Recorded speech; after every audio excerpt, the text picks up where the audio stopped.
Oh. Into another low near the east coast Friday into Saturday. High pressure will build in from the west Sunday. The forecast for the Mahoning Valley. Rest of today, patchy fog lingers. What the hell? Oh.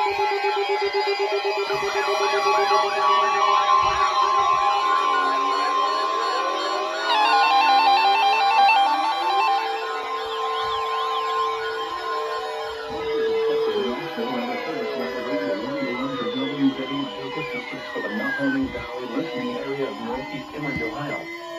During potentially dangerous weather situations, specially built receivers are automatically activated to warn of the impending hazard.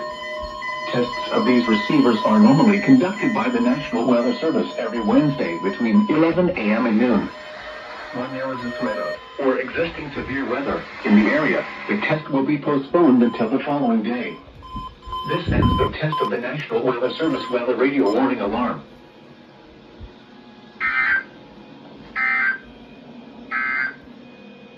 The forecast